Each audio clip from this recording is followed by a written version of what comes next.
Bonjour à toutes et à tous. Donc, je vais vous présenter aujourd'hui ce que j'espère être une synthèse sur la façon dont les Parisiens honorent Sainte-Geneviève au XVIIe et XVIIIe siècle. Pour appréhender cette question, je vais commencer par le terminus de mon programme, c'est-à-dire la Révolution, ou plutôt la veille de la Révolution. Quelques années avant 1789, l'écrivain Louis-Sébastien Mercier publie un ouvrage dont vous avez sans doute entendu parler qui s'appelle Le Tableau de Paris. On y trouve des chapitres sur des sujets très différents, dont un qui est consacré au culte de Sainte-Geneviève. Je cite « À Dieu ne plaise que je me moque de Sainte-Geneviève, patronne antique de la capitale. Le petit peuple vient faire frotter des draps et des chemises à la chasse de la Sainte, lui demander la guérison de toutes les fièvres et boire en conséquence de l'eau malpropre qui sort d'une fontaine réputée miraculeuse. Mais les échevins et le Parlement et les autres cours souveraines lui demandent bien de la pluie dans la sécheresse et de la guérison des princes. Quand ils agonisent, on découvre alors la chasse par degrés, comme pour laisser échapper plus ou moins de vertus efficaces, selon le danger. Quand il est extrême, alors la chasse est exposée toute nue. » L'écrivain Louis-Sébastien Mercier, qui est le fils d'un fabricant d'épées parisien, appartient à l'élite culturelle de la capitale. Et vous remarquez qu'il commente avec un certain détachement le décalage culturel entre son sentiment et les sensibilités populaires. Croire ou ne pas croire au saint? Telle est la question.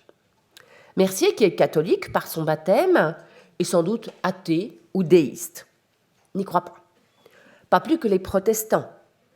La croyance dans les saints n'est en effet pas partagée par toutes les religions chrétiennes. Elle est commune aux religions catholiques et orthodoxes, mais elle est rejetée par toutes les composantes protestantes, calvinistes, luthériennes en particulier. Mais vous le savez, la majorité des Parisiens sont catholiques. Ils croient sans doute, tous ou en majorité, aux vertus des saints. Quelles sont ces vertus?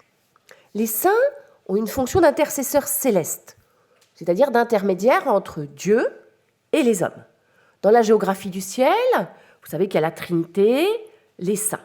Au-dessous, la Vierge est entre les saints et Dieu en trois personnes. Les fonctions des saints dans la religion catholique ressemblent à celles des prêtres sur terre. Les prêtres sont des intercesseurs terrestres des laïcs. Ils sont entre les laïcs ordinaires et le ciel. Vous savez que l'intercession des saints joue un rôle particulièrement important au moment de la mort. Pierre Chaunu, qui avait fait étudier les testaments parisiens au XVIIe et XVIIIe siècle, avait montré que dans les préambules, les testaments sollicitaient la miséricorde de Christ, de la Vierge et de tous les saints et les saintes du paradis. L'espoir du mourant est qu'une fois mort, son âme séjourne le moins longtemps possible au purgatoire, qui est une espèce d'enfer temporaire, pour qu'elle aille au paradis. L'intercession des saints est donc sollicitée pour le salut de l'âme, autrement dit pour sa justification. Parmi tous ces saints, quelle est la place de Sainte-Geneviève dans les croyances et les dévotions des Parisiens du XVIIe à la Révolution? Car à cette époque, si vous permettez, c'est une vieille sainte. Si vous avez suivi la conférence de Bruno Dumézil, vous savez qu'elle est née à Nanterre vers 420, qu'elle a donc vécu l'essentiel de sa vie au 5e siècle après Jésus-Christ, à l'époque des rois mérovingiens, qu'elle ne gardait pas des moutons, mais qu'elle était issue d'une famille aristocratique, comme quasiment toutes les saintes du Haut Moyen-Âge. Vous savez aussi qu'elle a été considérée comme une sainte dès le VIe siècle, à la différence de Jeanne d'Arc, par exemple, qui est considérée comme une sainte à Orléans dès les années 1530, mais qui n'est canonisée qu'en 1920. Donc, au début du XVIIe siècle, qui est ma période, ça fait plus de 1000 ans que Geneviève est morte. Alors vous me direz, c'est une vieille sainte, mais pas une très vieille sainte dans l'histoire du catholicisme, car elle n'a pas vécu au temps de Jésus, mais c'est quand même une des premières saintes du Moyen-Âge. Alors, pourquoi cette remarque sur l'ancienneté de Geneviève dans le panthéon des saints catholiques? Eh bien parce que le nombre des saints augmente au fur et à mesure que le temps s'écoule, et on y distingue deux types de saints. Vous savez qu'il y a des saints qui sont reconnus uniquement dans une région ou dans une ville, sans que la procédure officielle qui permet la béatification puis la canonisation d'un homme ou d'une femme ait été entreprise. Pourquoi ? Le contexte ne s'y prêtait pas, ou bien ça coûte très très cher. C'est pour ça que Jeanne d'Arc a été canonisée si tardivement. Un exemple de ces saints qui ne sont reconnus que localement, qui m'intéresse dans mon propos, le diacre François Paris, qui est né en 1690, mort en 1737, qui est le fils d'un magistrat au Parlement et qui est considéré comme saint parce que des miracles se sont réalisés sur son tombeau au cimetière Saint-Médard. Le culte du diacre Paris n'est pas réservé à un milieu social, on le trouve honoré par des gens du peuple, des bourgeois comme des nobles. Mais dans le champ politico-religieux du XVIIIe siècle, il n'y a que les élites dites jansénistes qui le reconnaissent comme saint. Les jansénistes du XVIIIe siècle, ce sont les hommes et les femmes qui refusent de reconnaître la bulle Unigenitus comme loi de l'Église et de l'État, des gens qui refusent de se soumettre à l'autorité de la papauté. Alors, ce qui est intéressant, c'est que ce diacre Paris, qui est saint pour les jansénistes, il ne l'est pas pour les dévots, qui reconnaissent la bulle, qui soutiennent le clergé. Pour les dévots, ce culte du diacre Paris, c'est une superstition et c'est un faux saint. Vous avez une deuxième catégorie de saints, c'est la catégorie des individus béatifiés puis canonisés selon les procédures officielles. On peut prendre l'exemple de Jeanne de Chantal, de son vrai nom, Jeanne-Françoise Frémiot, baronne de Chantal, qui est morte en 1641, fille d'un magistrat au Parlement de Dijon, fondatrice d'un ordre religieux qui s'appelle les Visitandines. Or, Jeanne de Chantal, elle est béatifiée en 1751, canonisée en 1767. C'est un peu l'anti-diacre Paris. Pourquoi ? Vous êtes sensible au fait qu'elle a été béatifiée plus de 100 ans après sa mort, comme si on avait ressorti, si vous voulez, cette grande figure du catholicisme pour la valoriser. Et en effet, la canonisation de Jeanne de Chantal est l'œuvre des dévots de l'Église catholique pour exciter les dévotions populaires et les détourner de celles du diacre Paris. Bref, vous voyez, le milieu des saints est un milieu assez concurrentiel.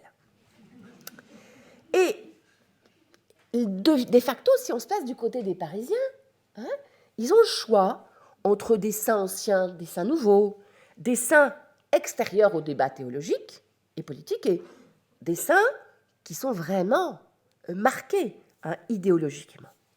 Alors, Geneviève est-elle mobilisée dans ce contexte ou bien oubliée ? Est-ce que les Parisiens recourent à son intercession ou bien est-ce qu'ils préfèrent d'autres saints ou d'autres figures célestes ? Est-ce que ce sont des collectifs qui honorent Geneviève ou bien des individus ? Plutôt des gens du peuple ou des bourgeois ? Est-ce que les institutions parisiennes jouent un rôle ? Bien. Alors, pour essayer d'aborder ces questions, j'ai fait un plan en 3 parties, ce qui, évidemment, n'a rien d'original. Je vous propose d'abord qu'on essaie de voir dans quel quartier Geneviève est honorée, parce qu'elle n'est pas honorée dans tous les quartiers de Paris. Ensuite, on verra que, en tout cas au XVIIe et jusqu'au début du XVIIIe, on peut la considérer comme la sainte de tous les Parisiens, la sainte de la ville et d'une certaine façon la sainte de la monarchie. Puis on verra dans une 3e partie comment elle est honorée selon les milieux sociaux, par les gens du peuple et puis par les bourgeois, et en particulier par les bourgeois qui sont membres d'une confrérie, la confrérie des porteurs de la chasse de Sainte-Geneviève. Alors, aujourd'hui, vous savez peut-être que la chasse de Sainte-Geneviève se trouve dans la chapelle Sainte-Geneviève qui est à l'église Saint-Étienne-du-Mont. La chasse que vous voyez ici, c'est une chasse du XIXe siècle, celle de l'Ancien Régime a été fondue. Et aujourd'hui, qu'est-ce qui reste de l'ancienne abbaye Sainte-Geneviève ? Eh bien, des locaux qui sont occupés par le lycée Henri IV. Donc, ce document, je vous le montre parce que c'est ce que vous pouvez voir si vous allez à Saint-Étienne-du-Mont. Et je vous encourage à aller dans cette église qui est une des plus belles de Paris. Pas tellement pour la chapelle Sainte-Geneviève, qui est d'esthétique 19e siècle, ce qui personnellement ne me plaît pas énormément, mais vous avez le jubé, qui est une merveille architecturale. Et puis, n'hésitez pas à aller derrière, du côté de la sacristie, parce que vous avez des vitraux de la première moitié du XVIIe, à hauteur d'homme, on peut même y emmener les enfants. C'est un lieu magnifique et pas encore très couru. Donc voilà, j'ai fini mon quart d'heure de publicité. Pour revenir donc à mon thème, c'est-à-dire donc, quels sont les lieux où Geneviève est honorée à l'époque qui m'intéresse. Alors, pour faire simple, Geneviève elle est honorée sur la rive gauche de la Seine. Alors, évidemment, vous vous doutez bien que son culte est d'abord implanté. Alors, de travers, c'est difficile, mais non, l'abbaye Sainte. Attendez, je ne vois pas. Donc, le couvent de Sainte-Geneviève est là ou pas? C'est ça, voilà. Donc, il est ici. Hein, il est implanté ici. C'est une abbaye de chanoines réguliers de Saint-Augustin, qu'on appelle abbaye Sainte-Geneviève.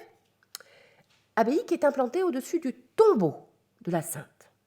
Alors, ce qui est intéressant, c'est qu'en fait, il y a deux parties dans l'église où on peut honorer Geneviève. La première partie, qui est la plus connue, c'est le chœur. Alors ça, c'est la façade. Donc, en fait, à gauche, vous reconnaissez la façade de Saint-Étienne-du-Mont, et à droite, c'est la façade de l'église abbatiale de Sainte-Geneviève, que vous ne connaissiez peut-être pas, puisque aujourd'hui, et ça, depuis les années 1780, elle est détruite, et à la place, vous avez la rue Clovis. Hein. En revanche, à droite, les bâtiments, il y a le premier cloître et le deuxième cloître, qui sont conservés dans le lycée Henri IV. Voilà. Hein, donc, aujourd'hui, la chapelle Sainte-Geneviève 19e, elle est dans l'église Saint-Étienne-du-Mont qui est à côté. Pardon. Voilà. Donc, le chœur de l'église Sainte-Geneviève, vous en avez une représentation ici.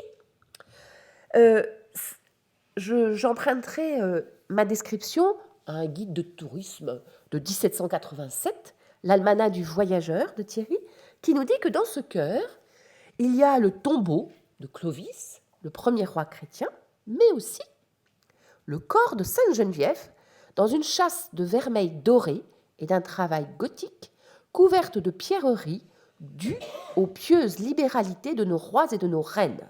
Au-dessus est un bouquet de diamants. Cette châsse est soutenue par 4 figures de vierges plus grandes que nature, portées sur 4 colonnes de marbre. Alors je sais bien, on ne voit rien. Mais vous allez me croire sur parole si je vous dis qu'en fait le tombeau... Alors attendez. Voilà. Vous voyez les colonnes, hein?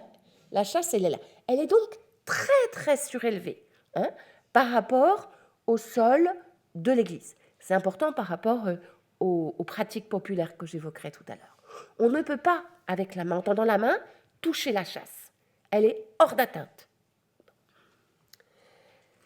Et puis, vous avez un deuxième endroit, qui est la crypte ou la chapelle souterraine, dont je n'ai pas d'image. D'après toujours mon guide du voyageur de 1787, dans la chapelle souterraine est le tombeau de Sainte-Geneviève en marbre, sans aucun ornement. Il est entouré de grilles de fer. Alors, ce que je pense, c'est que cette crypte doit être assez vaste. Pourquoi? Eh bien parce que au minutier central des notaires, aux archives nationales, est conservé un document qui est, je pense, très intéressant. Pardon. Un acte par lequel la confrérie des porteurs de la châsse de Sainte-Geneviève passe un marché avec un peintre. C'est un acte de 1627. Donc les porteurs passent un contrat avec un peintre qui s'appelle Pierre Delestre en 1627. Et qu'est-ce qu'il lui demande?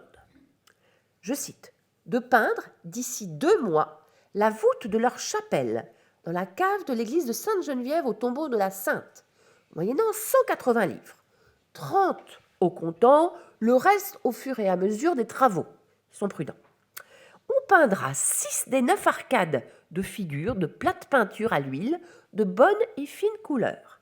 Les arcades seront imprimées d'abord à 2 couches, puis blanchies, enrichies en détrempes. Voilà.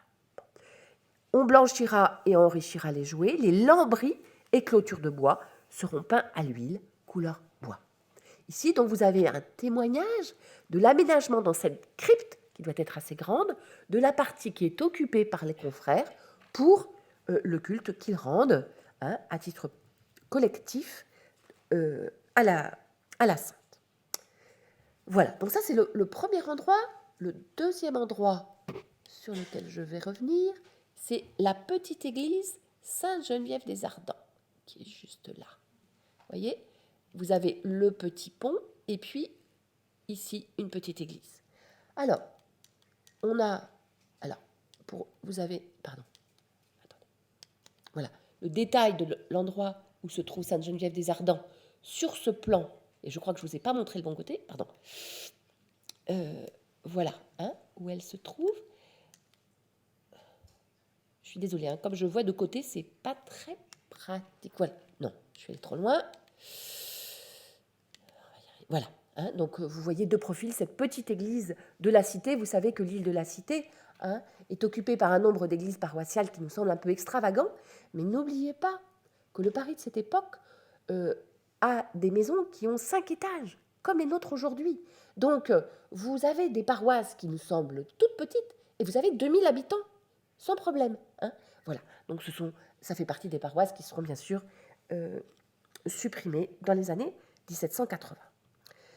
Vous avez un troisième type de lieu, ce sont les hôtels ou les chapelles dans les églises paroissiales. Je sais par exemple qu'à Saint-Eustache, en 1708, il y a un hôtel qui est dédié à Sainte-Geneviève. Alors ce qui est intéressant, c'est que, en plus de ces églises, vous avez des endroits où on honore la sainte d'une façon, je dirais, indirecte. Ce sont les communautés de filles de Sainte-Geneviève. Vous en avez deux à partir des années 1660. La première, c'est une petite communauté de filles de Sainte-Geneviève. Elles sont 3 ou 4 femmes, mais ce sont des femmes très importantes. Pourquoi ? Elles sont installées juste à côté de l'église, de l'abbaye, et elles assurent l'école gratuite des filles de la paroisse de Saint-Étienne-du-Mont jusqu'à la veille de la Révolution. Donc, elles sont 3-4, mais c'est l'église du quartier, si vous voulez. La deuxième communauté de filles de Sainte-Geneviève, c'est celle qui est installée dans le bâtiment que vous connaissez peut-être sous le nom de couvent des Miramionnes. Alors, le terme de couvent est un peu impropre parce que les femmes qui sont dans cet établissement sont plutôt des sœurs qui n'ont pas fait de vœux, qui ont juste passé un contrat avec la supérieure. Mais c'est vrai qu'elles ont un mode de vie quasiment monacal. Alors, pourquoi est-ce qu'elles sont intéressantes ? Eh bien, c'est parce qu'elles se dévouent d'abord à l'enseignement des filles, mais aussi aux soins des malades. Et leur activité est loin d'être secondaire, puisque en 1770, on nous dit que la vingtaine de sœurs qui y sont instruisent 300 jeunes filles, forment des maîtresses d'école et visitent les malades. Donc, c'est une activité charitable extrêmement importante. Et par ailleurs, elles ont des pensionnaires qu'elles éduquent. Donc, elles ont à la fois, je pense, des élèves externes et des élèves qui sont internes. Alors, ce couvent des Miramionnes, dont vous voyez la façade ici, vous le connaissez peut-être si vous avez eu la chance de le visiter du temps où c'était le musée de la PHP. Lieu merveilleux avec des objets qui sont maintenant dans les réserves de la PHP qu'on ne peut plus voir. Voilà. Juste pour que vous voyez où est-ce qu'il était implanté. Voilà. Donc, il est implanté à peu près ici. Ça, c'est une carte de la fin du 15e, mais le couvent est à peu près... la maison des Miramionnes est à peu près ici. Voilà, donc, ce qui me semble intéressant, c'est qu'avec cette cartographie un peu grossière, on se rend compte que la présence de Sainte-Geneviève est forte sur la rive gauche et qu'elle est médiatisée à la fois par un clergé masculin, les chanoines de Saint-Augustin, mais aussi par des femmes qui ont un mode de vie quasi religieux, qui touchent un très large public populaire dans le quartier. J'en arrive donc à mon deuxième point. Je vais essayer de vous montrer que, en tout cas, jusqu'aux années 1720, Geneviève est la sainte de tous les Parisiens et un des personnages célestes protecteurs de la famille royale avec Notre-Dame. Alors, on remarque tout d'abord que la sainte est mobilisée essentiellement dans deux cas, les problèmes climatiques et les crises politiques, auxquels s'ajoutent les moments difficiles de la vie des rois et de leur famille. Alors, je vais commencer par évoquer les problèmes climatiques et politiques. Cette affirmation est fondée sur l'exploitation donc des raisons qui ont motivé les processions de la chasse de Sainte-Geneviève, même si on le verra, on peut honorer la sainte sans sortir sa chasse en procession. Mais vous voyez que plus de 40% des processions sont liées aux caprices du ciel dont vous savez qu'ils ont un impact extrêmement important sur la vie des gens du peuple, puisque aléas climatiques signifie mauvaise récolte, que le froid soit excessif, que les pluies pourrissent les récoltes. Le problème, c'est que la récolte de blé sera mauvaise. Donc, comme le peuple ne se nourrit que de pain, ou plutôt que l'essentiel de l'alimentation populaire est à base de pain, le peuple risque d'avoir faim. Donc, ce ne sont pas les bourgeois et les gens des milieux nobiliaires qui sont touchés par les mauvaises récoltes. Ce sont uniquement les gens des milieux populaires. Bien, donc ces processions sont liées aux aléas climatiques qui risquent d'avoir un impact sur la quantité de la récolte de blé. Et il me semble intéressant d'évoquer donc cette activité parce que on retrouve ici une vertu de Geneviève importante. C'est Geneviève, la mère nourricière, comme elle l'avait déjà fait à l'égard des Parisiens, menacés par la famine au Ve siècle. Mais Geneviève n'est pas toujours une sainte neutre politiquement. En effet, on remarque qu'à certaines périodes de l'histoire politique de Paris, eh bien, elle est mobilisée dans un camp contre un autre. Pendant les guerres de religion, Robert des Simons a montré qu'elle est du côté des ultra-catholiques. Il a remarqué qu'un certain nombre de porteurs de la chasse de Sainte-Geneviève ont été des grands massacreurs de protestants pendant la Saint-Barthélemy. Le 4 septembre 1572, quelques jours donc après les massacres, on processionne dans les rues de Paris avec le reliquaire de la Sainte, je cite, pour rendre grâce à Dieu du recul protestant. Sous la Fronde, Geneviève est royaliste, figurez-vous, ennemie des frondeurs. En tout cas, c'est ce qu'affirme une brochure publiée en 1652, qu'on pourrait qualifier de mazarinade, sauf que c'est plutôt une brochure qui est favorable à Mazarin et au pouvoir royal. Cette brochure a un titre tout à fait clair, on n'a même pas besoin de la lire, « Révélation de Sainte-Geneviève à un religieux de son ordre sur les misères du temps », où elle lui déclare la raison pour laquelle elle n'a pas fait miracle cette année. En 1652, vous savez que Paris est aux frondeurs jusqu'au mois d'octobre, quand Condé, suivi des frondeurs les plus compromis, se met au service de la couronne d'Espagne. Le 21 octobre 1652, Louis XIV fait son entrée dans la capitale. Et d'après les études de Robert des Simons, l'année d'après, le pouvoir ministériel se charge de peupler la compagnie d'officiers de la milice royaliste qui avait été hostile aux frondeurs.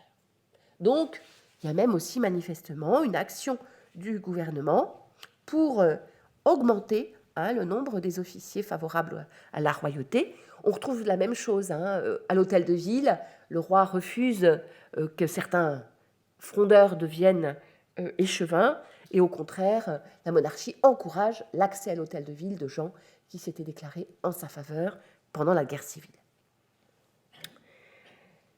Voilà, donc une sainte mobilisée à la fois pour des raisons, on va dire, sociales, dans un but social, mais aussi parfois dans un but politique. Peut-être que vous êtes surpris de cette mobilisation politique, mais n'oubliez pas que jusqu'aux années 1670, on est dans un univers mental où les actions des hommes sur Terre sont très souvent perçues comme le résultat de l'action de Dieu, ou le refus de l'action de Dieu, ou l'action du diable. Peu de temps avant la Fronde, quand Condé, donc qui occupera ensuite Paris, gagne la bataille de Rocroi, la régente Anne d'Autriche ne lui dit pas « vous avez été un grand stratège, un grand tacticien ». Non, elle lui écrit « Dieu vous a donné la victoire ». Donc cette mobilisation des saints, elle est aussi liée à une mentalité qui voit la main de Dieu dans la vie des hommes sur terre.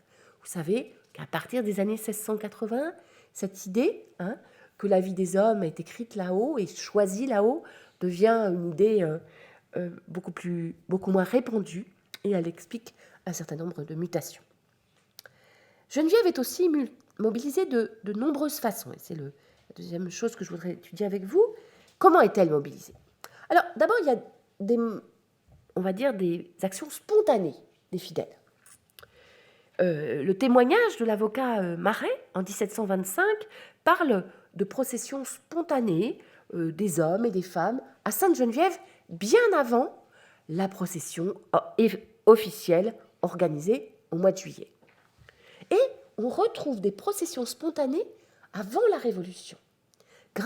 On le sait, grâce au témoignage de l'ancien libraire Prosper Siméon Hardy, qui nous écrit dans son journal le 6 juin 1784, ce jour, entre 4 et 5 heures du soir, par une continuité de chaleur et de sécheresse qui a mené à Paris processionnellement les habitants des campagnes circonvoisines pour implorer le ciel et demander de la pluie au souverain modérateur de toutes choses par l'intercession de Sainte Geneviève. Se déclare le deuxième orage qu'on eut encore éprouvé jusqu'à ce moment. Le 6 mai 1785, même témoignage de procession des villages qui vont à Notre-Dame et à Sainte-Geneviève pour implorer le secours du ciel pour la conservation des biens de la terre. Ce qui m'intéresse dans ce témoignage, c'est à la fois qu'il nous apprend cette façon dont spontanément les habitants de la banlieue de Paris viennent implorer le secours de la Sainte, mais aussi le regard que ce bourgeois janséniste porte sur cette action des habitants. Les formules qu'il emploie témoignent d'une certaine distance, si vous voulez. Comme si, pour lui, cette action était compréhensible, mais en même temps, comme si, en fait, la mobilisation de la Sainte ne rentrait pas dans ses propres cadres mentaux. Alors évidemment, vous savez qu'à cette forme de mobilisation spontanée sont associées aussi des mobilisations qui sont tout à fait organisées. Ce qui est tout à fait étonnant pour une partie des historiens, c'est que la sortie de la chasse en procession, quand elle est décidée, ne le soit pas par le clergé, mais par des autorités tout ce qu'il y a de plus laïque, puisque la procession de la chasse est organisée tantôt à la demande du roi lui-même, tantôt à l'initiative du Parlement ou de la municipalité, mais ce n'est pas l'archevêque, ce n'est pas le clergé qui demande la sortie de la chasse. Alors, on peut prendre l'exemple de la procession de la chasse telle qu'elle a été organisée en 1694, 26 mai 1694. Alors, la majorité des processions de la chasse, vous savez, elles ont lieu entre mai et septembre. C'est la période qu'on appelle de la soudure, où on est en train de consommer la récolte de blé de l'année précédente et où on appréhende que la récolte qui sera disponible en octobre soit insuffisante pour nourrir la population toute l'année. Alors, cette procession de la chasse, qui aura lieu le 26 mai, donc, elle est organisée assez en amont, puisque elle est décidée par un arrêt du Parlement du 21 mars 1694, et l'arrêt du Parlement, dont je vous fais grâce, explique qu'en fait, c'est la municipalité, le prévôt des marchands et les échevins qui sont venus trouver le Parlement pour lui demander que la procession de la chasse soit faite. Je cite, afin que tout le monde unisse ses vœux et ses prières pour demander à Dieu, par l'intercession de cette sainte, une récolte heureuse et une paix si nécessaire à toute l'Europe. 1694, c'est une période terrible dans l'histoire de France. Marcel Lachivert a montré que la France a perdu entre 1692 et 1694 2 millions d'habitants. Vous avez des famines qui se succèdent, qui sont épouvantables, alors que la France est dans la guerre de la Ligue d'Augsbourg. Donc, c'est pour ça que les vœux du Parlement, qui sont formulés dans le Parlement, sont à la fois tournés vers le souhait d'une récolte heureuse et le souhait de la paix, donc la fin de la guerre de la Ligue d'Augsbourg, qui n'arrivera qu'en 1697. Donc, à la suite de cet ordre du Parlement, la procession va être organisée. Alors, cette procession, nous en avons quelques représentations. Voilà. Tout d'abord, sur cette vignette, qui est extraite d'une gravure de la confrérie des porteurs, et puis on a une autre image d'un détail, si vous voulez, comme une espèce de zoom, sur le port de la chasse elle-même, et je pense que c'est peut-être plus intéressant pour vous de regarder cette image colorée et qui vous montre un petit peu le détail de cette procession. Alors, cette procession, elle est assez compliquée, puisque il y a d'abord un premier mouvement qui part de Notre-Dame, où vous avez les porteurs de la chasse de Saint-Marcel qui montent de Notre-Dame et qui vont jusqu'à Sainte-Geneviève. Et, parce qu'on dit, que Saint-Marcel vient chercher Sainte-Geneviève, elle ne sort pas toute seule. Donc, les confrères qui sont des orfèvres de Saint-Marcel portent la chasse de Saint-Marcel, ils viennent à l'abbaye Sainte-Geneviève. Vous avez une cérémonie religieuse pendant laquelle donc sont associés les deux chasses, l'archevêque est présent, les religieux de Sainte-Geneviève, un certain nombre de religieux mendiants également. Puis, tout le monde s'en va. Alors, le clergé est devant, et il entoure les porteurs des deux chasses, et suit ce que vous voyez ici, avec leur, c'est-à-dire les magistrats des cours souveraines, Parlement, Chambre des comptes. Alors, le trajet passe par la rue Saint-Jacques, le Petit Pont, la rue Neuve-Notre-Dame. On circule dans des rues qui sont nettoyées pour l'occasion, tapissées. Les boutiques sont fermées. Alors, je ne sais pas si vous êtes comme moi, la question de la tapisserie des rues, ça m'a longtemps tourmentée. Jusqu'au jour où je suis allée à Montauban. Montauban, c'est une ville qui a conservé une partie de ses bâtiments Ancien Régime et surtout qui a conservé une partie des crochets qui sont sur les façades des maisons, crochets où on mettait les fameuses tapisseries. Donc en fait, il faut que vous imaginiez qu'il y avait des tapisseries que l'on louait auprès des fripiers, qui avaient des ados dans ces tapisseries, pour qu'on puisse accrocher sur les petits crochets des façades les tapisseries. Donc ça vous donne l'impression qu'en fait, vous êtes dans un univers qui est assez soigné. Voilà, on ne voit pas les façades des boutiques à cause de ces tapisseries. Bien, alors peut-être que ça vous a jamais tracassé, mais voilà, je vous donne le détail parce que je pense que c'est quand même intéressant de voir concrètement comment ça peut tenir une tapisserie sur un mur. Voilà. Donc, jusqu'au Petit Pont, la chasse de Sainte-Geneviève est portée par les porteurs de la chasse de Saint-Marcel, puis ils changent d'épaule. On va donc jusqu'à Notre-Dame, il y a une cérémonie religieuse qui est célébrée, puis tout le monde repart, et on va jusqu'au Petit Pont, l'archevêque et le clergé des paroisses restent au Petit Pont, et les porteurs de la chasse de Sainte-Geneviève repartent accompagnés par les cours souveraines jusqu'à l'abbaye Sainte-Geneviève.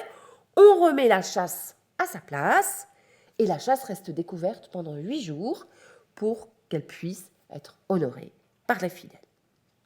Voilà, je vous ai résumé, peut-être de façon maladroite, en tout cas, ce parcours de procession de la chasse, parcours donc qui est beaucoup plus fréquent au XVIe qu'au XVIIe siècle, et parcours donc qui s'interrompt en 1725. En 1725, ça sera la dernière fois que la procession aura lieu. Alors pourquoi j'ai choisi de mettre l'accent sur l'année 1694 ? C'est parce que, à la suite du vœu des échevins, vous vous souvenez, ce sont les échevins qui sont venus trouver, qui sont venus trouver le Parlement pour lui demander de sortir la chasse. Eh bien, à la suite de ce vœu, les échevins et le prévôt des marchands ont passé commande au peintre L'Argillière, qui est un peintre très célèbre à cette époque-là, hein, d'un ex-voto. Donc, un objet qui est pour l'occasion un tableau, qui est un objet de remerciement de la sainte d'avoir accédé aux demandes de la municipalité. Donc vous voyez en haut à droite Sainte-Geneviève, vous avez en bas donc la municipalité au grand complet, en rouge ce sont à la fois le prévôt des marchands et le procureur du roi et de la ville. Les échevins ont une robe à la fois rouge et brune, hein, qui traduit leur statut hybride. Hein. Le rouge, c'est la couleur des conseillers du roi. Le procureur du roi, c'est celui qui représente le roi. Et vous savez peut-être que depuis Henri IV, le prévôt des marchands n'est plus élu par les Parisiens de façon réelle. Hein. Il est nommé par le roi quelques jours avant l'élection. Et les 77 électeurs élisent toujours celui que le roi a choisi. Hein. D'où ce vêtement rouge qui tranche sur ce tableau. Alors, aujourd'hui, vous pouvez les voir, ces tableaux. Hein. Si vous allez à Saint-Étienne-du-Mont, c'est un autre atout. Vous pourrez voir ce tableau et un autre ex-voto que la municipalité avait commandé dans les années 1720. Alors, pourquoi tout ça s'arrête? Pourquoi est-ce que la dernière procession a lieu en 1725? On est loin de la Révolution. Eh bien, parce qu'on préfère, simplement découvrir la chasse. C'est-à-dire enlever progressivement le drap qui la couvre pour que les vertus de la chasse et de la sainteté, pour que les vertus de la sainte s'expriment. Mais la chasse ne sort plus des murs de l'abbaye. Alors, la première raison qu'on peut invoquer, c'est d'abord le problème d'ordre public. Tous les témoignages de cette époque soulignent l'affluence, la bousculade, toutes choses que les corps constitués détestent. Donc, je vous cite par exemple ce que dit Barbier en 1740. Il est soulagé, comme les autres élites, il dit heureusement, et avec le secours de la nouvelle lune, le temps s'est un peu calmé, en sorte qu'il n'a pas été nécessaire de faire la grande procession de la chasse de Sainte-Geneviève, que les religieux de cette abbaye, aussi bien que les cours souveraines, évitent autant qu'il est possible par les embarras qu'elle cause. Deuxième raison, eh bien, depuis 1712, il n'y a plus de confrérie de Saint-Marcel. Olivier Christin a consacré un très bel article à la fin de cette confrérie, sur laquelle je ne reviens pas, que vous trouverez en ligne. Donc, vous vous souvenez de la procédure. Normalement, Saint-Marcel vient chercher Sainte-Geneviève. Alors, en 1725, il s'était organisé. C'était les gardes du corps de l'orfèvrerie qui avaient porté la chasse à la place des confrères. Mais bon, c'est sans doute une des raisons. Moi, je pense qu'on peut mobiliser évidemment deux autres raisons. D'abord, l'incrédulité des élites face à l'efficacité de la sainte. Incrédulité dont j'ai déjà parlé. Et puis, il faut bien dire que le XVIIIe siècle, c'est un temps de régression de la mixité sociale. Les magistrats des cours souveraines que vous avez vus processionner, ils fréquentent plus l'hôtel de ville, ils fréquentent plus les fabriques paroissiales, les assemblées de laïcs qui gèrent les biens temporels des églises. Les nobles, comme l'archevêque, ne se déplacent plus qu'en carrosse, alors que les processions se font à pied. Donc, je pense que avec ce que je vous ai expliqué, vous voyez un peu le faisceau de phénomènes qui convergent pour faire en sorte que la chasse reste où elle est. Alors, désormais, donc, je vous ai dit, la chasse est simplement découverte. Alors, par exemple, en 1781, le 13 octobre, on découvre la chasse. Pourquoi ? Eh bien, parce que on veut accompagner l'heureuse délivrance de la reine, Marie-Antoinette. Et en effet, 9 jours après, naît le fils aîné de Louis XVI et de Marie-Antoinette, le 22 octobre 1781. Alors je terminerai ce rapide aperçu de la mobilisation de la Sainte au profit de la monarchie au moment de la maladie de Metz. Nous sommes en août 1744. Louis XV est un roi de guerre dans la pleine acception du mot, puisqu'il est au front. On est au moment de la guerre de succession d'Autriche. On n'est pas dans la stratégie de cabinet où le roi commande depuis Versailles. Le roi est au front et il tombe gravement malade, à tel point qu'on craint pour sa vie. Son premier aumônier, Monseigneur de Fitzgerald, est donc mobilisé, mais il refuse de donner les derniers sacrements au roi. Pourquoi ? Eh bien parce que vous savez que le roi a des maîtresses déjà depuis un certain temps, et il a emmené sur le front les 2 sœurs qui sont ses maîtresses. Louis XV renvoie ses maîtresses, reçoit les sacrements et survit, vous savez, puisqu'il vit jusqu'en 1774. On raconte que Louis XV aurait émis le vœu, s'il en réchappait, de reconstruire l'église de Sainte-Geneviève. A-t-il vraiment émis ce vœu ? On n'en sait rien. Mais en tout cas, ce qu'on sait, c'est que le 17 novembre 1744, je cite l'avocat Barbier, « Mesdames de France, dans 3 carrosses à 8 chevaux, la reine avec les princesses et ses dames dans 6 carrosses à 8 chevaux, et le roi avec Monseigneur le Dauphin, les princes et les seigneurs de la cour, ont été en pompe et grand cortège entendre la messe à Sainte-Geneviève. Je les ai vus passer et repasser dans la rue Saint-Jacques. » Toujours est-il aussi que le roi promet aux religieux de Sainte-Geneviève de construire une nouvelle église. Vous vous souvenez peut-être de la façade de l'ancienne église, qui est en très mauvais état, et le roi donc promet de... J'ai peu de succès. Donc le roi promet d'édifier une nouvelle église. Ça veut dire quoi, édifier ? Ça veut dire de financer la construction d'une nouvelle église. Tiendra-t-il sa parole ? Eh bien oui, vous le savez, puisque aujourd'hui, l'église du Panthéon, que nous appelons le Panthéon, a été construite en fait comme église Sainte-Geneviève, comme église de l'abbaye Sainte-Geneviève. Alors, on touche ici à un des grands paradoxes de ce XVIIIe siècle. Vous savez qu'à partir de 1744, de cette maladie de Metz, jusqu'à sa mort en 1774, Louis XV ne s'approche plus des sacrements. Pendant 30 ans, il ne communie plus une fois par an à Pâques comme le doit tout chrétien, donc il ne s'approche plus des sacrements. Donc c'est un roi qu'on pourrait qualifier d'impie, qui fait construire sans doute une des églises les plus grandes que comporte aujourd'hui la capitale.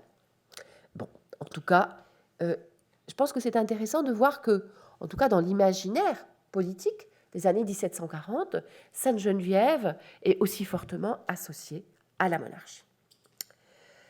J'en arrive à ma 3e partie, donc je voudrais voir maintenant plutôt au ras du sol, donc au niveau des pratiques des habitants de Paris, comment on honore Sainte-Geneviève. Et je vais commencer par les dévotions des milieux populaires.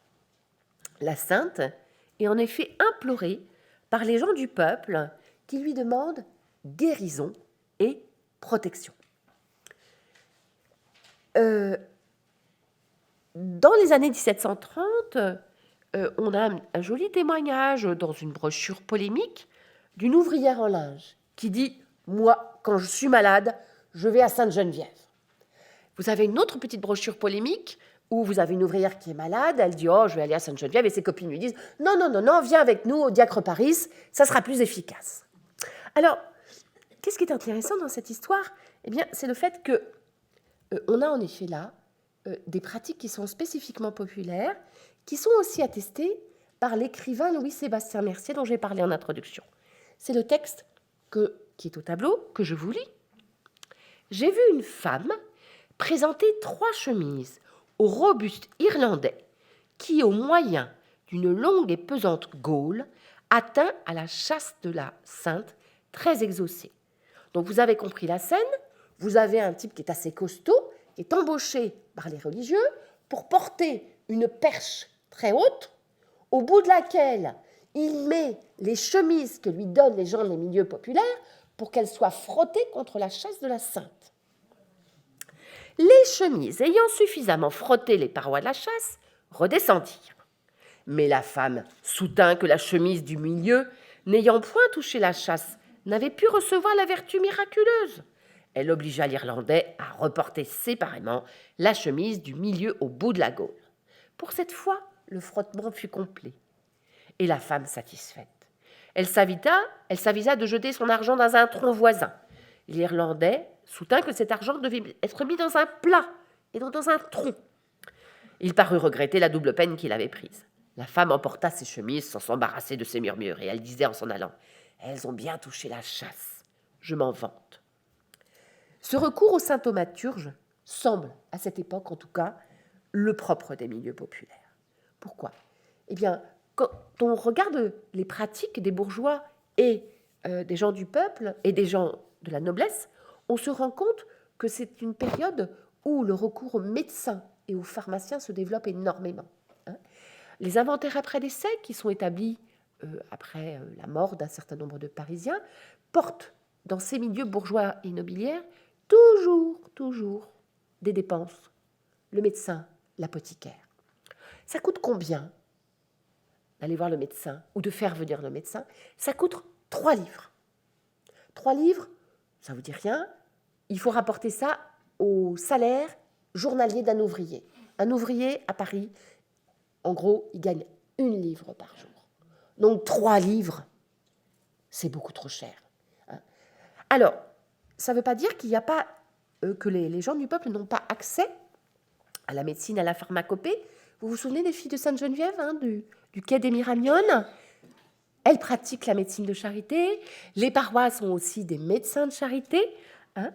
Mais évidemment, vous vous doutez bien, puis il y a l'Hôtel-Dieu évidemment, mais vous vous doutez que l'offre de soins est assez insuffisante par rapport à la demande.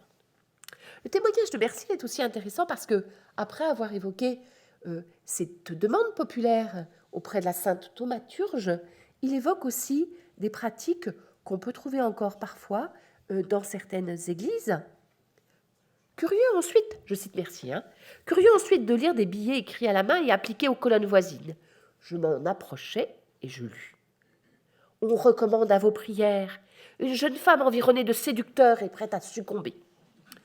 On recommande à vos prières un jeune homme qui voit mauvaise compagnie et qui découche. On recommande à vos prières un homme en danger de la damnation éternelle et qui lit des livres philosophiques.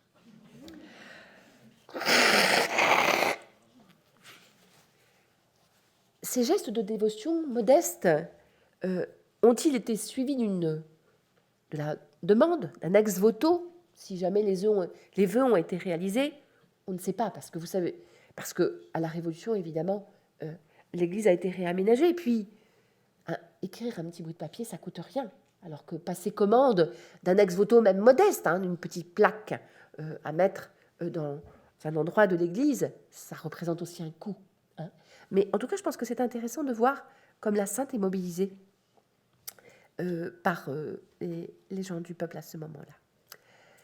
Dernier point que je voudrais aborder, donc je voudrais revenir un petit peu sur la confrérie des porteurs à la chasse de Sainte-Geneviève, voir là pour le coup, non plus comment les milieux populaires honorent la sainte, mais une partie de la bourgeoisie.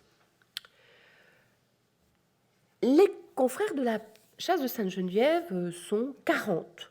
Alors vous allez me dire 40 pour porter la chasse, c'est beaucoup. En fait, il y a 16 porteurs et il y a 24 attendants. Mais il y a toujours 40 personnes. C'est une confrérie qui existe depuis 1525.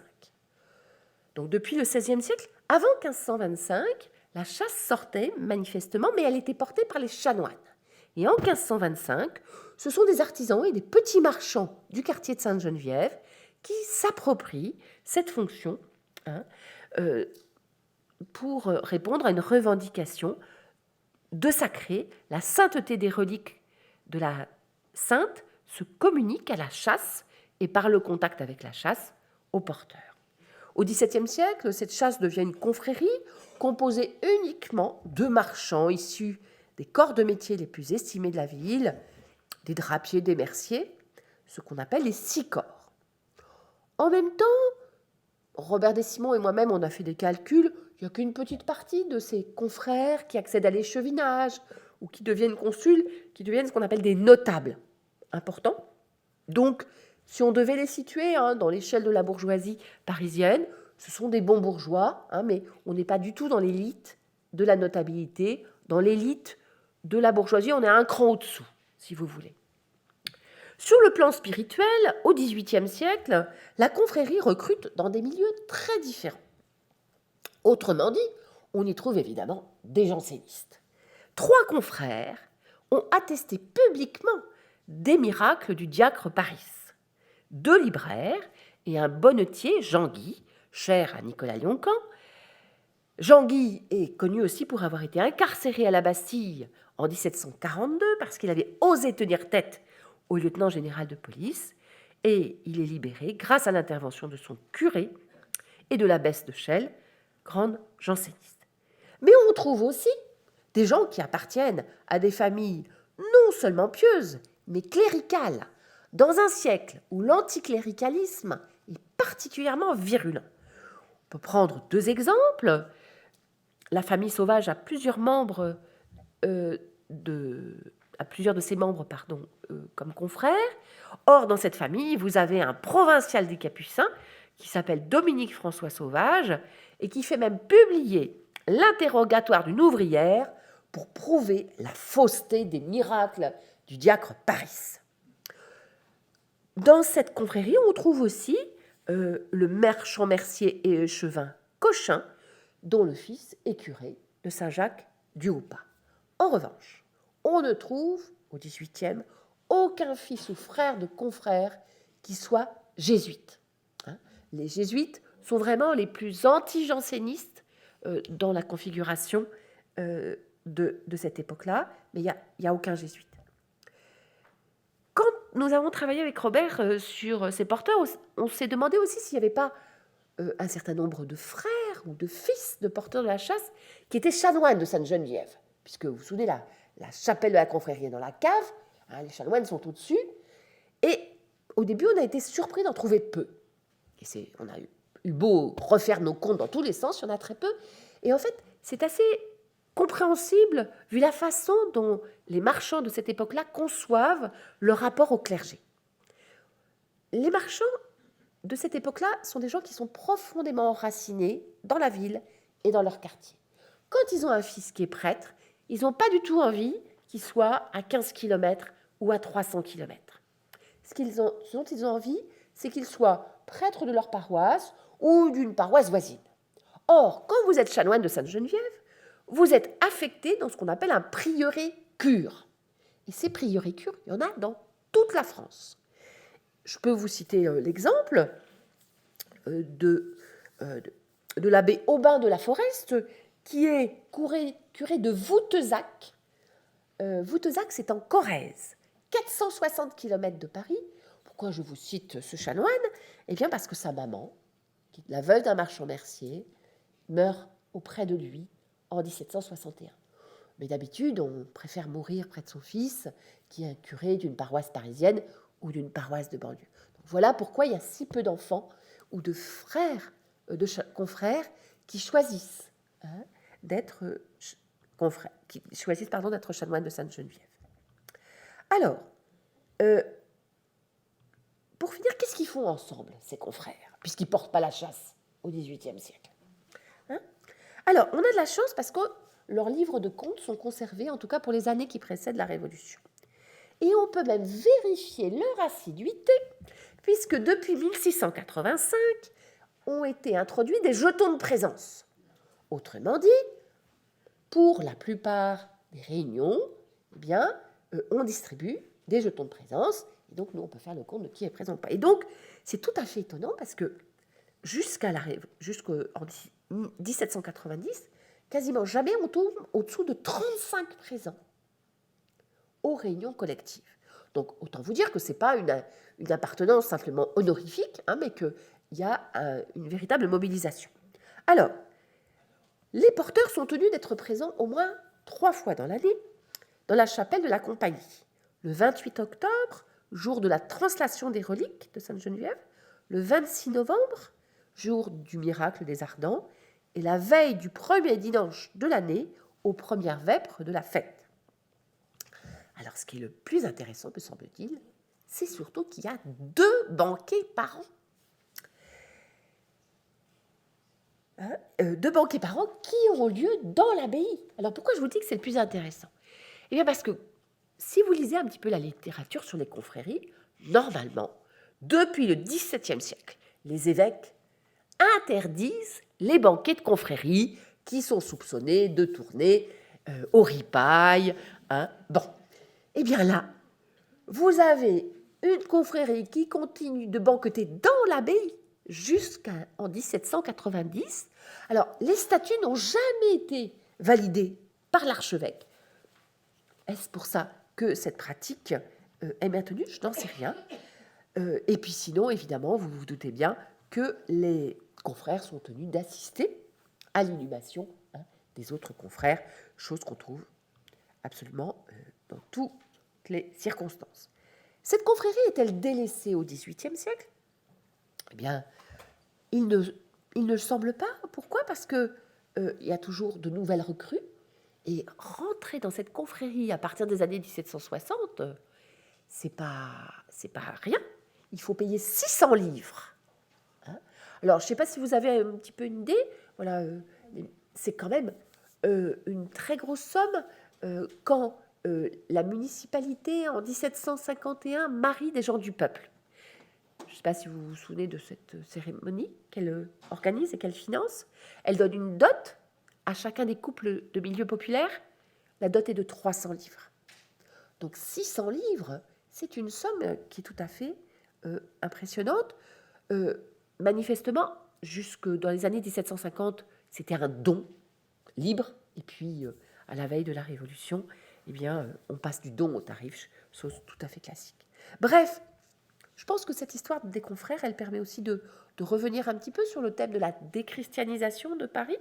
Certes, comme Louis-Sébastien Mercier, nombre de Parisiens ont sans doute pris leur distance avec la médiation cléricale, avec la médiation des saints, mais la notion de christianisation est sans doute inappropriée. Il faut peut-être plutôt mobiliser la notion de sécularisation, c'est-à-dire de séparation du sacré et du profane, pour mieux comprendre les évolutions. Alors un dernier mot, et j'en finis là. J'espère vous avoir montré que le culte de Sainte-Geneviève est vivace au XVIIe siècle, mais au XVIIe siècle, c'est un culte partagé par la monarchie et par les Parisiens. Au XVIIIe siècle, le culte se maintient, mais avec des usages très segmentés. Le roi d'un côté, les gens du peuple de l'autre, les bourgeois, encore dans un autre coin. Donc, on a une configuration qui ressemble tout à fait d'ailleurs aux spiritualités des Parisiens au XVIIIe. Un éclatement des pratiques, pas de convergence vers des cultes communs, mais une dispersion. Alors au XVIIIe, à la Révolution, vous savez que les restes de la Sainte seront brûlés en place de Grève. Et puis, pour finir sur une touche mi-tragique, mi-comique, les filles de Sainte-Geneviève, vous vous souvenez, les Miramionnes, la majorité refuse de prêter le serment à la constitution civile du clergé. Et les Miramionnes sont même un foyer de réunion des prêtres réfractaires. Mais les malheureuses, elles ne sont pas très loin du marché de la place Maubert. Or, les femmes du marché de la place Maubert, elles sont très attachées au nouveau clergé, au clergé assermenté. Et donc, vous avez des phénomènes de violence contre ces sœurs, qui sont fouettées, à une époque où on n'a pas de sous-vêtements. Voilà. Alors, pourquoi je dis c'est mi-tragique, mi-comique? C'est parce que, eh bien, à la suite de ces violences, il y a une brochure pamphlétaire qui est publiée, qui s'appelle « Le fanatisme corrigé », ou la discipline patriotique administrée dans la semaine de la Passion 1791 par les dames de la Halle. D'après un relevé exact, il s'est trouvé 621 fesses de fouettés. Total, 310 culs et demi, attendu que la trésorière des Miramionnes n'avait qu'une fesse. Je vous remercie de votre attention.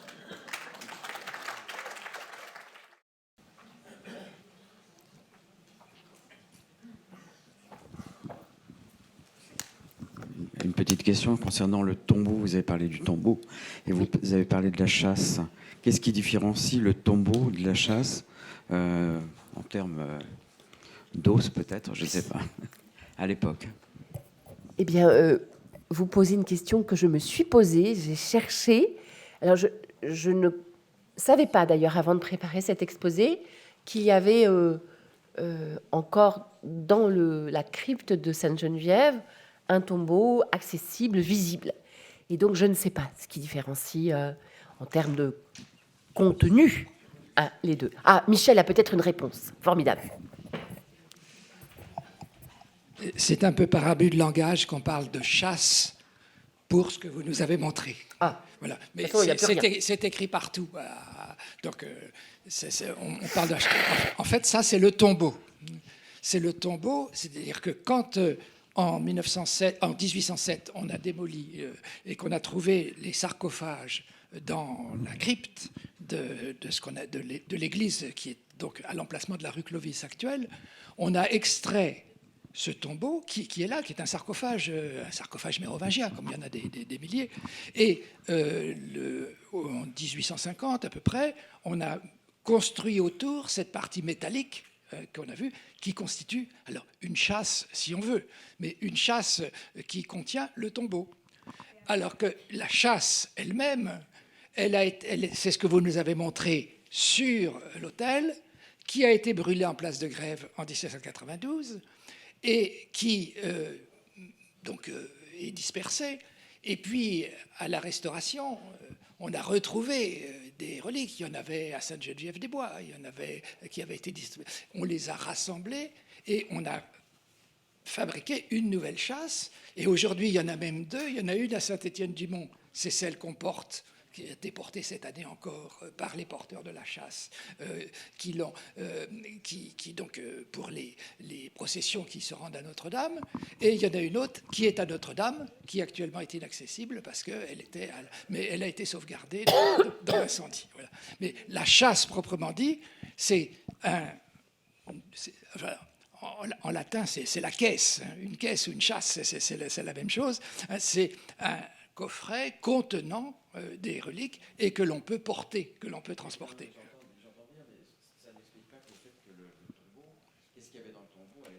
Avant, Michel. La question, c'est avant. C'est-à-dire que, d'après le témoignage de Thierry, comme d'autres témoignages, avant la Révolution, il y avait deux éléments. C'est ça le problème. Donc, moi, je pense qu'il faut avoir le sens pratique. Oui. Ils ont dû retirer peut-être un bout de... Voilà, je pense qu'il faut voir les choses comme ça. Ils ont pris une partie du corps qu'ils ont mis dans la chasse, ce qui fait qu'il y a... Je pense que... Voilà, mais après, c'est le genre de manipulation sur lequel on a rarement des informations. Mais ça satisfait mon sens pratique, en tout cas, d'imaginer ça. Voilà. Oui, je crois que je peux peut-être apporter un tout petit complément, c'est qu'elle est morte en 502, elle a été posée sur cette pierre, ce sarcophage qu'on voit à Saint-Étienne-du-Mont. En 630, on a confié à Saint-Éloi, orfèvre et ministre, de lui faire une nouvelle chasse. Et il a aussi fait la chasse de Saint-Marcel. Et on a transféré le corps de la sainte dans cette nouvelle chasse. Et le vieux tombeau, la vieille pierre, est restée oubliée. Elle est cassée, d'ailleurs, elle est cassée en deux. C'est peut-être la raison pour laquelle on avait fait une nouvelle chasse. Elle est restée dans la crypte, elle a été plus ou moins oubliée, abandonnée. On la vénérait toujours. C'est ce qui est écrit, en tout cas, dans les livres sur le sujet, que vous en connaissez plus que moi. Mais justement, moi, c'est ça qui m'intéresse, si vous voulez. C'est que dans ce témoignage de guide de tourisme, on vous dit, le tombeau est en marbre avec une grille de fer. Donc, c'est qu'il y a un élément dans l'Église, manifestement, qui est considéré. Après, moi, je pense que, vous savez, souvent, il y a des éléments architecturaux qui sont identifiés comme appartenant à telle époque. Peut-être que ce tombeau en marbre qui est dans la crypte n'a jamais contenu le corps. Je pense que le problème, il est là. J'avais une question concernant les porteurs de la chasse. Ils sont apparemment essentiellement de milieux populaires, pas très élevés, juste un petit bourgeois, pas des grands bourgeois, pas des grands notables.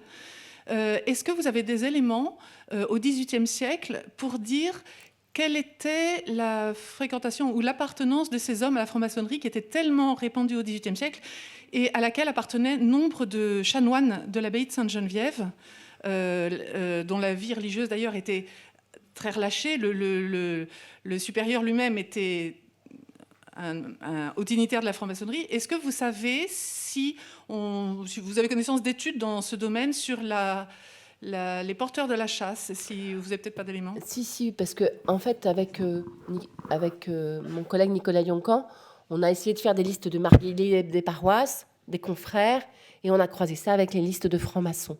Donc il y a quelques confrères qui sont également francs-maçons, mais de mémoire, s'il y en a 4, ça doit être le bout du monde. Donc c'est pas un phénomène massif. En revanche, on a un phénomène que David Garrioch a aussi bien identifié, c'est-à-dire que souvent, ils sont confrères de la chasse et ils sont membres d'autres confréries.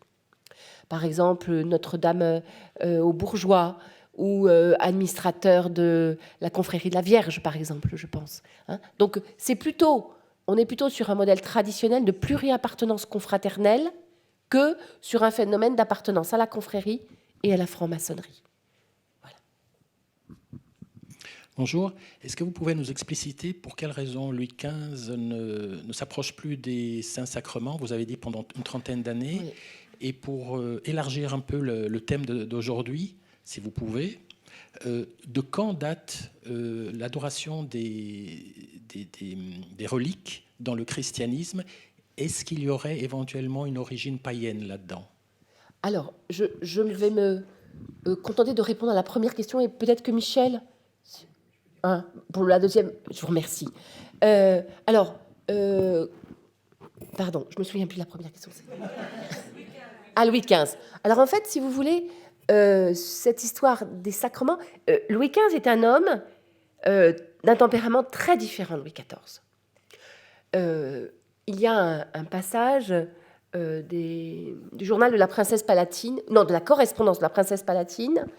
Je ne sais plus à quel écrit, mais en tout cas, elle est furieuse et scandalisée. Louis XIV a fait monter dans le même carrosse 3 femmes enceintes de lui. Sa femme, Madame de Montespan et, je crois, Mademoiselle de la Vallière. Donc, vous voyez, la maîtresse... Voilà. On n'imagine absolument pas Louis XIV se faire imposer par le clergé des règles de vie. Certes, il y a des sermons à la cour où Bossuet et autres évêques, vous voyez, prêchent la réforme des mœurs. Mais ça ne change pas les pratiques du roi. Louis XV est un roi dépressif, un roi qui est profondément respectueux des impératifs religieux, dans une époque où le clergé prend une importance politique de plus en plus grande. Donc, quand le clergé lui refuse l'accès au sacrement, il accepte.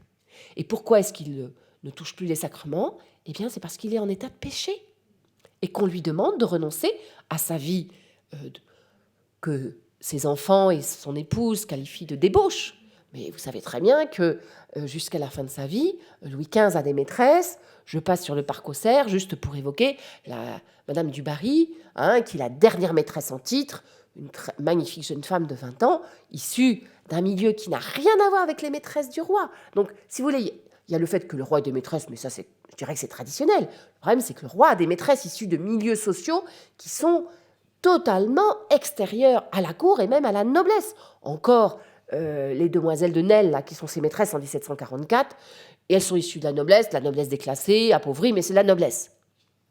Mais Madame de Pompadour, et je ne vous parle pas de Madame du Barry, vous voyez, donc si vous voulez, il y a cette conscience du péché qui fait que le roi ne touche plus les écrouelles. Mais c'est très compliqué cette histoire-là, parce que moi je vous raconte ça en rattachant ça à la vie de Louis XV. Mais il faut que vous sachiez qu'il n'y a pas que le roi de France qui a un pouvoir thaumaturge. Comme il ne touche plus les écrouelles, comme il ne s'approche plus des sacrements, le roi ne peut plus toucher les écrouelles. Mais le roi d'Angleterre non plus. Mais ça fait depuis 1702 que le roi, enfin c'est la reine d'Angleterre, ne touche plus les écrouelles. Donc si vous voulez, on est dans une période où il y a une espèce de doute sur ces pratiques, on va dire magiques, si vous voulez, qui font du roi d'Angleterre comme du roi de France une espèce d'intercesseur entre Dieu et les hommes. Je pense qu'il faut prendre les deux en même temps pour comprendre les choses. Pardon. Michel, est-ce que vous voulez répondre sur le culte des reliques? Sur l'origine du culte des reliques, quand on recherche des origines, on remonte toujours. Donc, on peut remonter très loin. Le culte des reliques, alors ce qu'on appelle le culte des reliques, d'abord, vous avez employé une expression, on n'adore pas les reliques. Hein. Si on adorait les reliques, ce serait de l'idolâtrie. Hein. On vénère les reliques. Et à travers les reliques, hein, on adore Dieu. Hein. C'est-à-dire qu'à travers la personne des saints, eh bien, on est introduit auprès de Dieu. Et Sainte Geneviève, puisque c'est elle qui nous occupe, mais les autres aussi, ne font pas de miracles. Ils obtiennent des miracles de Dieu. Absolument. Et donc, nous sommes, avec les pratiques à l'égard des reliques, sont aussi anciennes que le christianisme. C'est-à-dire que dès les premiers siècles, pourquoi ? Parce que en christianisme, Dieu s'est incarné, Dieu s'est fait homme. Et donc, l'homme, en bonne théologie, est appelé à redevenir Dieu. C'est-à-dire que l'homme participe de la divinité. Et alors, les reliques des saints sont particulièrement vénérées parce que dans les mentalités des époques qui nous occupent, du Moyen-Âge en particulier, mais jusqu'à l'époque moderne dont on parle, enfin, on voit un peu la sortie de ce type de mentalité dans ce qu'on a entendu aujourd'hui, eh bien, on considère que ce qu'on peut toucher avec la chemise, là, eh bien, c'est le corps du saint dont on sait qu'il est auprès de Dieu. Et donc, dans une perspective où on distinguerait peut-être pas très bien le naturel du surnaturel, eh bien, on est directement en contact avec Dieu à travers le saint.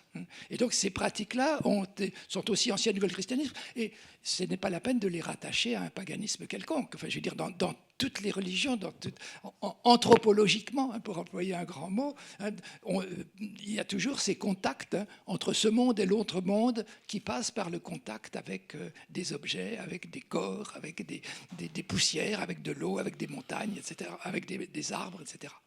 Voilà, enfin, c'est une question très, très difficile, mais très générale aussi. Le culte des reliques ne se retrouve pas dans d'autres religions. Parce que le culte, si, ça se retrouve très certainement.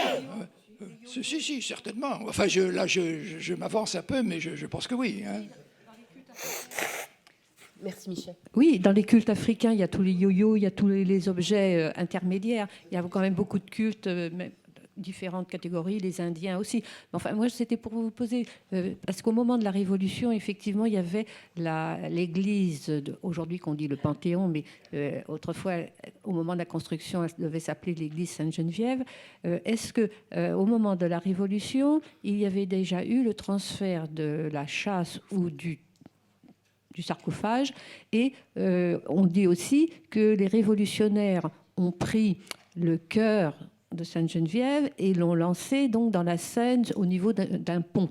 Et donc aujourd'hui, on parle de cette relique qui a donc été balancée, on va dire, dans la Seine.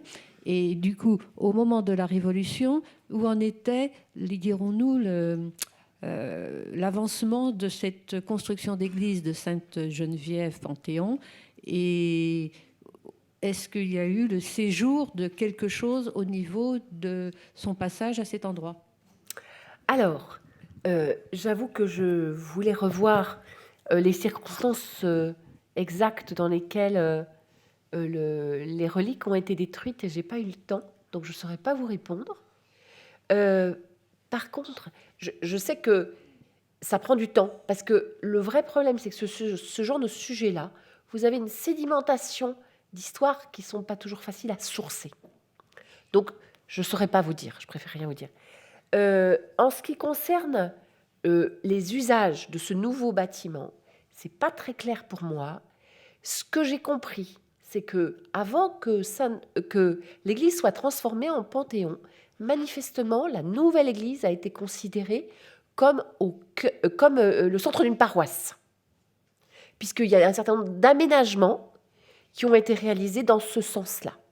Est-ce que le transfert de la châsse a été fait ? C'est pas très clair pour moi. Voilà. Donc, mais ce qui me semble intéressant, c'est qu'en 1791, je crois, on a un élément qui témoigne du fait qu'on a voulu la transformer en église paroissiale. Enfin, que la nouvelle église a été considérée comme une église paroissiale. C'est ça. Hein ? 91, 92. Donc vous en savez plus que moi, mais n'hésitez pas. Hein. Absolument. Oui, mais ça, c'est réalisé un petit peu plus tard. C'est beau, c'est bien postérieur. C'est pour ça que je vous dis, on est dans cette question de transition. C'est une question qui n'est pas très claire parce que je pense que la documentation n'est pas si claire que ça. Oui, oui, tout à fait. Oui, les peintures sont 19. Une autre question, madame?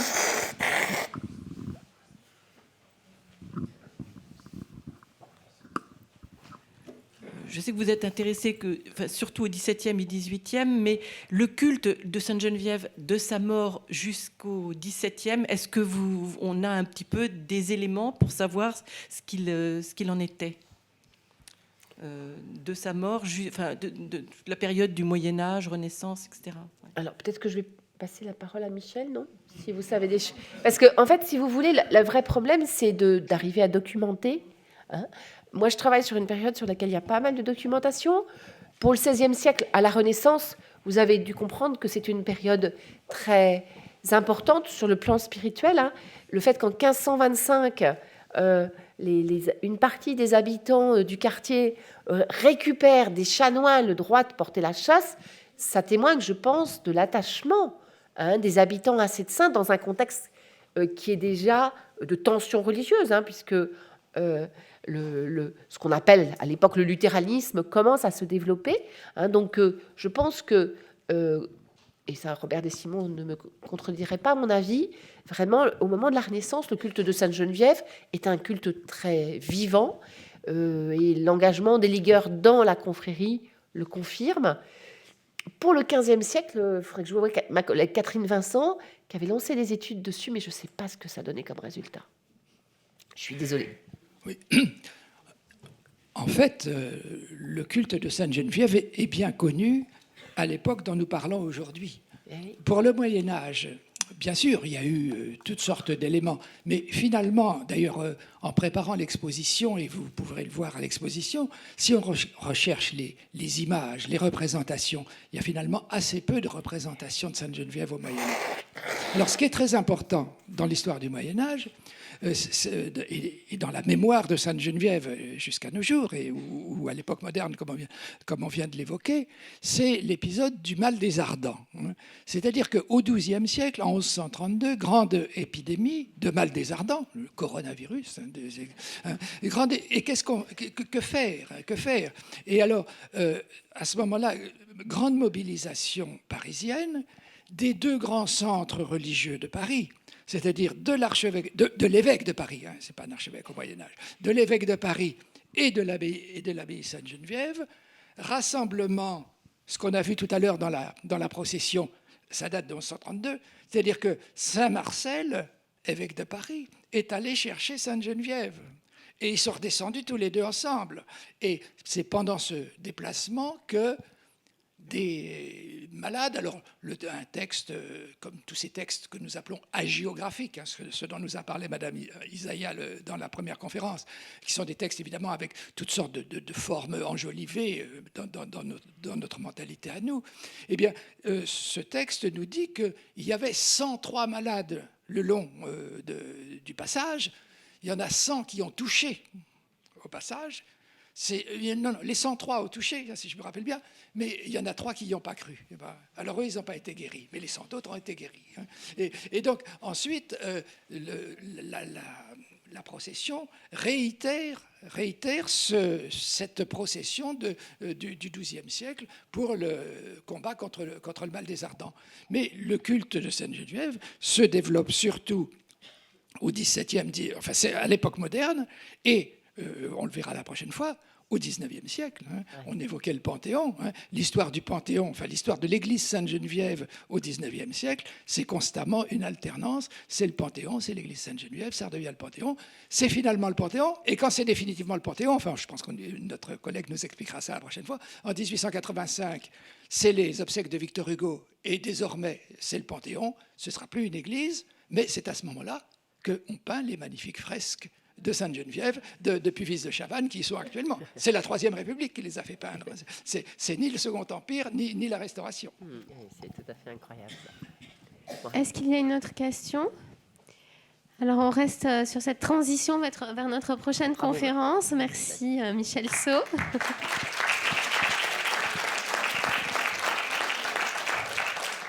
Merci beaucoup, Laurence Croc. Et donc, la prochaine fois, si je ne me trompe, c'est le 20 mars. Et vous avez le programme, j'en ai disposé sur la tablette en haut. Et donc, on se retrouve pour cette prochaine conférence sur Sainte-Geneviève. Mais les autres cycles de conférences du comité se poursuivent entre-temps. Merci.